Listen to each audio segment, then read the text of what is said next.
Hey everyone, welcome back. So if you're new here, I am continuing our discussion from the previous videos. This is part 4 now of the series, so you can go back and watch the other 3. And I'm hoping I can persuade you to subscribe to this channel. It's still pretty new. My goal here is to bring our numbers up, and then we're going to be able to start bringing in guests, specialists, so we can do like even more intense deep dives on some of these questions that we're asking. So these latest 4 videos I've posted are also a bit of an introduction or a preview to the study group that I'm building. And so you're welcome to join. At this point, everyone is new, so no one's going to feel like an outsider. And yeah, it will be free, it will be online. And if you're interested, just leave a comment below, or you can just join one of my mailing lists. All the links will be in a comment as well. Okay. So today I wanted to bring up a topic that I don't see much discussion on, but I think the nuances that it will give us are really important here.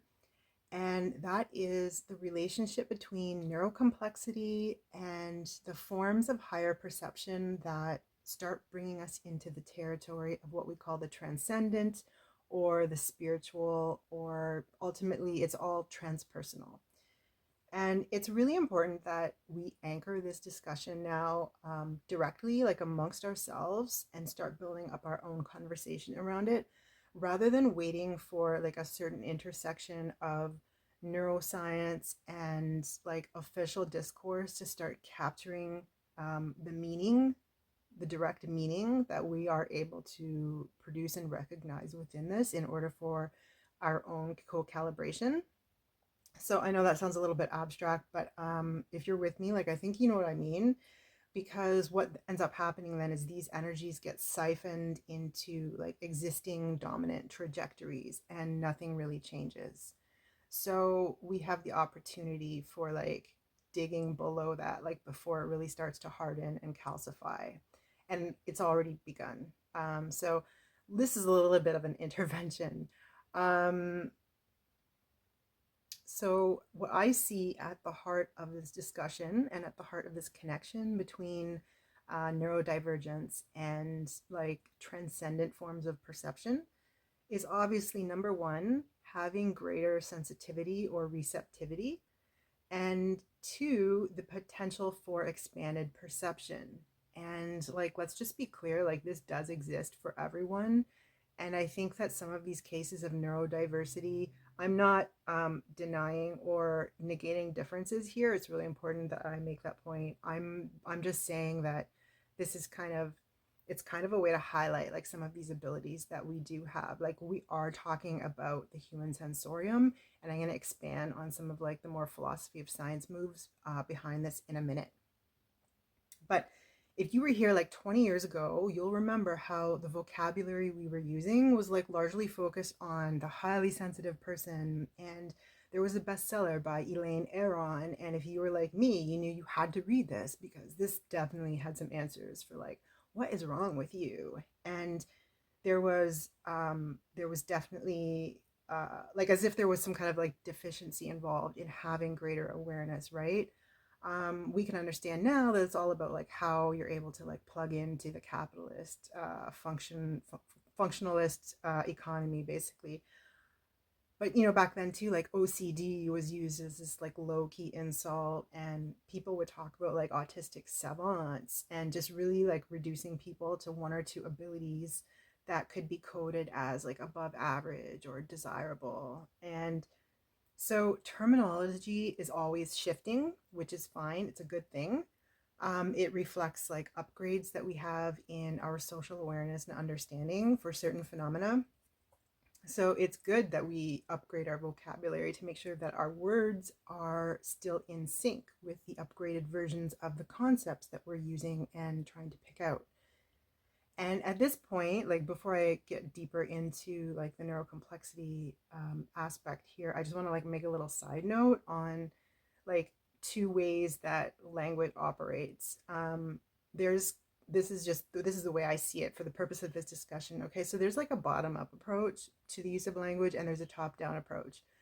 And Some of you know where I'm going with this, right? The bottom up approach is where we use existing concepts to bring in a new experience, to bring a new experience into language at the level of description. So a great example here is just the first person report of symptoms or your experience, talking about your experience. You don't have like, there's no concept that you have at your disposal. And so you have to describe, like you're describing new characteristics. Maybe this is a new experience for you. You don't know what it is. And maybe it's like actually like a very rare experience that not many other people know what this is. So this would be a bottom up approach. And then the top down approach, of course, is, once this happens enough and a concept or a term is formed and settled on to replace the description, then we start relying on this. Like it's a bit of a heuristic. That's like the best case interpretation of this. And so, but then you can start using this concept without ever having been in touch with like the original phenomena or the original experience. And so this is where things can really begin to shift. And why this matters is that this is how we can start to drift away from the accuracy of firsthand experience or primary level description. Because let's face it, as long as we're talking about humans and about living beings, and we're not examining like rocks, this is what matters. This is like the actual source of any kind of empirical validity and intersubjective knowledge that we have. We need these firsthand accounts. And so this is where room for error begins to enter into the picture, because we can begin to use these concepts in ways where we're using them to also refer to aspects of experience that like were not part of this original description, and we kind of append them to our usage through various like social and cultural mechanisms. And so I think, and I hope like you see where I'm going with this in the case of neurodiversity, which is why like now I really prefer this new concept of neurocomplexity. And in one of my earlier videos, like I talk about the development of that concept, like it's from maybe 2023. And because it's referring to like a new layer of specificity where it's not working on this from this reductionist classificatory paradigm, which is what really bolsters medicine and pharmaceutical models. It's working more at a shared experiential level of, hey, let's talk about like why we're all sharing certain traits. There's just like a certain core set that overlap. And yeah, so there's elements of autism that are definitely distinct from like ADHD. Like these classifications are not, I'm not saying like they're broken, but and there's elements that are distinct from giftedness. And then trauma also has like a unique influence on all of these. So like as far as those classifications go, like they're valid for what they attempt to describe. But what's at the heart of the various ways these dimensions overlap in the way that I'm trying to pick out here is an above average and heightened range of sensitivity. And this might show up cognitively, it might show up perceptually, or as like heightened like hyper empathy, motor skills. And this is where the door on the concept really starts to open, and we find like that the hinges are even like a little bit loose.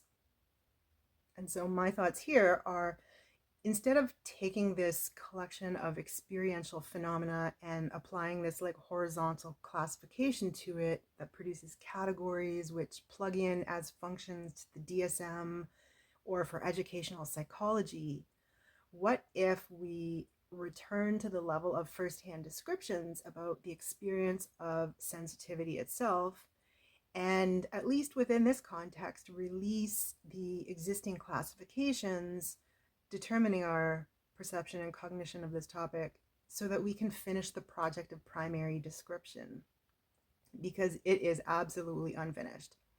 And so what does this mean? It means that more is involved. Existing concepts are working more like placeholders, and they're effective, but there's an incomplete description of what is really happening on the level of the human sensorium. So, for starters, we can complete the level of primary description to the extent that it also encompasses and addresses firsthand phenomena found in empathy and in intuition, and yes, in psychic receptivity, which happens. I've been part of that research.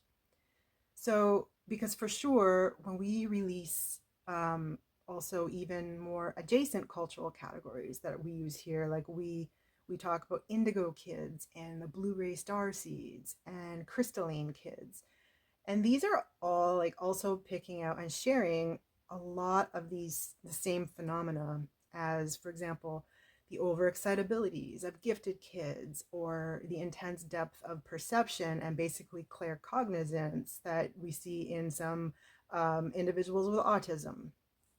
And so what we need to do, I think, is like gather more firsthand descriptions across all these experiences and put everything back on the table, at least for this exercise.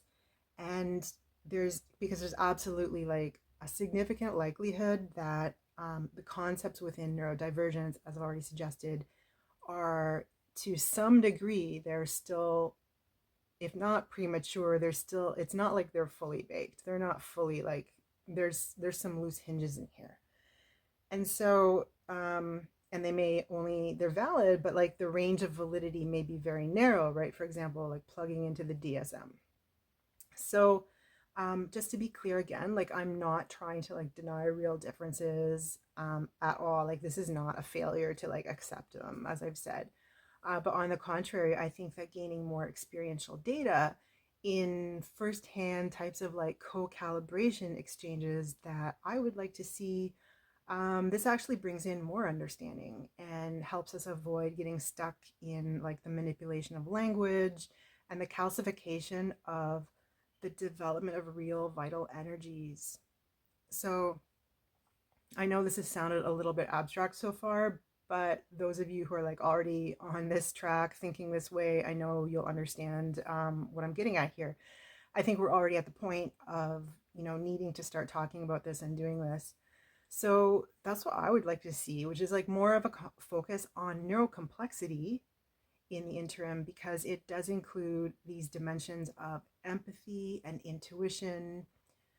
We have receptive ability that goes beyond the five brain bound senses. And we already know that mind is something which extends beyond the nervous system. Mind is not a one-to-one correlation with like something firing in the brain. And so ultimately, though, the neuro in neurocomplexity risks remaining within a materialistic trap. So, but if we keep our focus at this level of shared experience and co-calibration, asking each other, like, what am I feeling and receiving, it can still be like very useful for us in the interim. So let me know what you think. Are you also like, have you also been seeing limitations in the language that we use around neurodiversity? And have you also started thinking about like these under discussed links with like higher and more subtle forms of perception? So let us know in the comments and we can talk about this further. Okay, thanks for watching.